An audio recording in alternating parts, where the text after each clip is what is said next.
സാംസ്കാരിക കേരളം വലിയ ചലനങ്ങൾ കണ്ട 1950-കൾ. കമ്മ്യൂണിസ്റ്റ് പാർട്ടിയുടെ അധികാരാരോഹണത്തിന് വഴിയൊരുക്കിയതിൽ വലിയ പങ്ക് വഹിച്ച KPAC നാടകങ്ങൾ. ആ വലിയ കലാസംഘത്തിൽ നിന്നും നന്നേ ചെറുപ്പത്തിൽ പൊന്നമ്മയ്ക്ക് ക്ഷണം ലഭിച്ചു. അരങ്ങേറ്റമൊക്കെ കഴിഞ്ഞ് നിൽക്കുകയല്ലേ. അപ്പോൾ ഞങ്ങളുടെ സ്കൂളിലൊരു എൻ്റെ ഒരു ഓർമ്മ ശരിയാണെങ്കിൽ ഗോപാലെന്നോ അങ്ങനെ എന്തോ ആണ് മാസ്റ്ററുടെ പേര്. പുള്ളിക്ക് പാർട്ടിയായിട്ട് നല്ല ബന്ധമുള്ള ആളായിരുന്നു. അങ്ങനെ പുള്ളി പറഞ്ഞിട്ടായിരിക്കണം ഒരു ദിവസം സ്കൂൾ വിട്ട് ഞാൻ വരുമ്പോൾ ഒരു അംബാസഡർ കാർ എന്നെ ഫോളോ ചെയ്ത് വന്നു. ശരിക്കും ഞാൻ പേടിച്ചു. ഒന്ന് തിരിഞ്ഞു നോക്കിയപ്പോൾ ഒരു ചുമന്ന കണ്ണൊക്കെ ഉള്ളൊരുത്തർ ഞാൻ തുറിച്ച് നോക്കുന്നമാതിരിയൊക്കെ എനിക്ക് തോന്നുന്നു. ഞാൻ ഓട്ടി വന്ന് വീട്ടിൽ വന്ന് അമ്മയോട് ഈ കാര്യം പറഞ്ഞുകൊണ്ടിരിക്കുമ്പോൾ ഈ പറഞ്ഞ പാർട്ടീസ് എല്ലാം കൂടി ഗേറ്റ് കിടന്നകത്തേക്ക് വന്ന് ഇരിക്കാൻ പറഞ്ഞു. പിന്നെ കുറച്ച് വർത്താനമൊക്കെ പറഞ്ഞ് ആ കൊച്ചെന്തിയെ ദേവരാജൻ മാഷ് കൊച്ചെന്തിയെ അവളോടൊരു പാട്ട് പാടാൻ പറഞ്ഞേ എന്ന് പറഞ്ഞു. അപ്പം ഞാൻ ശരിക്കും തമ്പുരുമൊക്കെ വെച്ചിട്ട് ഒരു കീർത്തനമാണ് പാടിയ. പുള്ളിക്ക് ഇഷ്ടമായെന്ന് തോന്നുന്നു. അങ്ങനെയാണ് മൂലധനത്തിൽ എനിക്ക് ക്ലാസിക്കൽ ടച്ചസ് ഉള്ള സോങ്സൊക്കെ ആയിരുന്നു പുള്ളി ട്യൂൺ ചെയ്തിരുന്നത്. പിന്നെ KPACയിലുള്ള ആൾക്കാരൊക്കെ തന്നെയായിരുന്നു അങ്ങോട്ടും ഇങ്ങോട്ടും പോയൊക്കെ.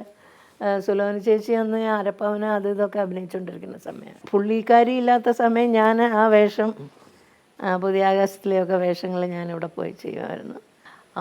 പാർട്ടിയിൽ നിന്ന് KPACയിൽ നിന്ന് ഓമാധവൻ പിരിഞ്ഞു. അങ്ങനെ കാളിദാസ കലാകേന്ദ്രം രൂപീകരിച്ചപ്പോൾ അച്ഛനെ വിളിച്ച് പറഞ്ഞു, ദാമോര ഇങ്ങനെ കൊച്ചിനെ നമ്മുടെ ട്രൂപ്പിലേക്ക് വിടണം. അപ്പോൾ എന്തായാലും മൂലധനത്തിൻ്റെ ആ ഒരു പീരീഡ് കഴിഞ്ഞല്ലോ. അപ്പോൾ അച്ഛൻ പറഞ്ഞു ശരിയെന്ന് പറഞ്ഞു. അങ്ങനെയാണ് ആദ്യത്തെ ഡോക്ടർ നാടകം.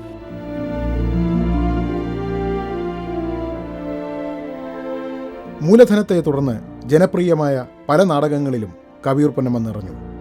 അൾത്താര, ജനനി ജന്മഭൂമി, ഡോക്ടർ തുടങ്ങിയ ശ്രദ്ധേയ നാടകങ്ങൾ. ആ വഴി തന്നെ ആദ്യ സിനിമയ്ക്കും കാരണമായി. 62-ലാണ് ശ്രീരാമ പട്ടാഭിഷേകം. അതായത് തങ്കപ്പ മാഷ് കമലഹാസൻ്റെയൊക്കെ ഗുരുവാണ് അദ്ദേഹം.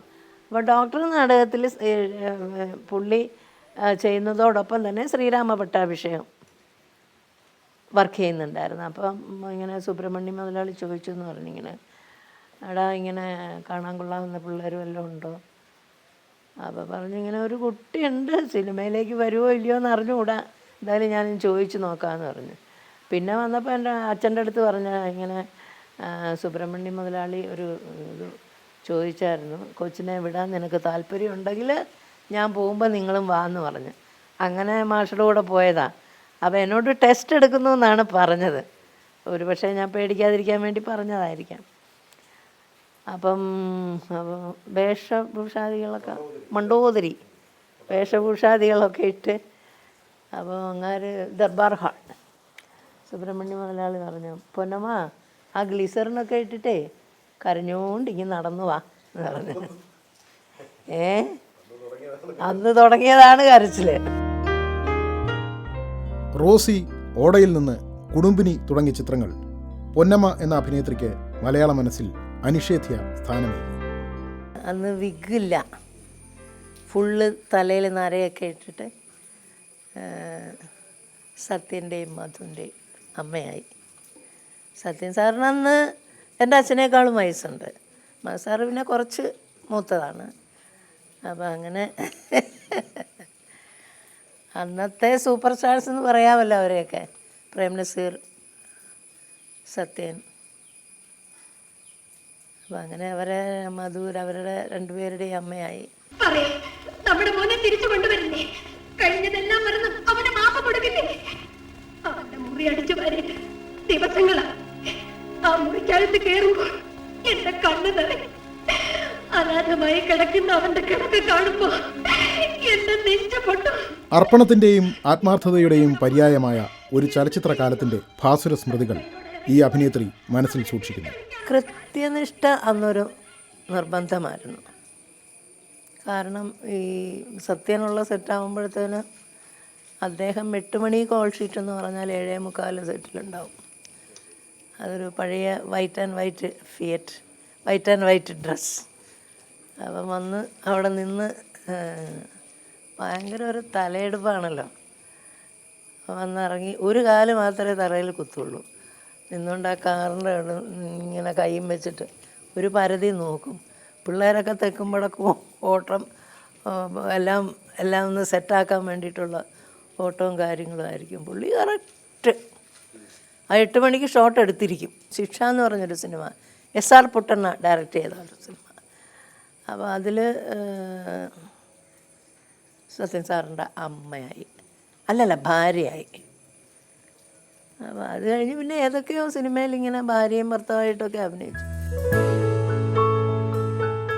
സഹപ്രവർത്തകർ വെറും സഹനടന്മാർ ആയിരുന്നില്ല അക്കാലത്ത്. ഹൃദയത്തിൻ്റെ അയൽക്കാരായിരുന്നു അവരിൽ പലരും. ഏറ്റവും കൂടുതൽ അടുപ്പം എനിക്ക് ബഹദൂർക്കയുടെ അടുത്തായിരുന്നു. ബഹദൂർക്ക അടുത്തറിയുന്ന അവർക്കറിയാം, ഒരുപാട് നന്മയുടെ ഒരു നിറകുടം തന്നെയായിരുന്നു. ഒരു ദിവസം ഞാൻ കോട്ടയത്ത് ഏതോ വർക്കിന് വേണ്ടിയിട്ട്, ഹോട്ടൽ ഓർമ്മയില്ല, അപ്പോൾ വേറെ ആരോ ഉണ്ട് കൂടെ, ഒന്ന് റൂമിൽ തട്ടി വിളിച്ചു. അപ്പോൾ അന്ന് എൻ്റെ ബർത്ത്ഡേ എന്തോ ആണ്. പോക്കറ്റ് കയ്യിൽ എൻ്റെ കൈ പിടിച്ചിട്ട് വെച്ച് തന്നു. ഇക്കാൻ്റെ അടുത്ത് ഇതേ ഉള്ളൂ. അപ്പോൾ ഞാൻ പറഞ്ഞു, ഇക്ക 1 രൂപ തന്നാലും എനിക്കത് സന്തോഷമേ ഉള്ളൂ. എന്നാൽ അത്രേ ഉള്ളൂ എന്ന് പറഞ്ഞ് പോയി കഴിഞ്ഞ് നോക്കിയപ്പോൾ 12 രൂപയുണ്ട്. അപ്പോൾ അതാണ് പുള്ളിയുടെ ഒരു മനസ്സ്. ബാസുചേട്ടനുള്ള സെറ്റിൽ ഒരുപാട് ചിരിക്കും. പീഷിക്കിൻ്റെ ആശാനായിരുന്നു. അതായത് പുള്ളിയുടെ കൂടെ ഉണ്ടായിരുന്ന പയ്യൻ പറഞ്ഞു കേട്ടിട്ടുള്ളതാണ്, രാത്രി ഈ കാശും സ്വർണ്ണം എല്ലാം നിരത്തിയിട്ട് അതിൽ കിടന്ന് പെരളും അത്രേ. ശങ്കരാടി സാവ് ഒരുപാട് പടങ്ങളൊന്നും അങ്ങനെ ഒരുമിച്ച് ചെയ്തിട്ടില്ല. പണ്ട് എനിക്ക് കല്യാണം ആലോചിച്ചതാണ്, 14 വയസ്സേ ഉള്ളൂ. അപ്പം ഞാനിത് കേട്ടപ്പോൾ ഓടി.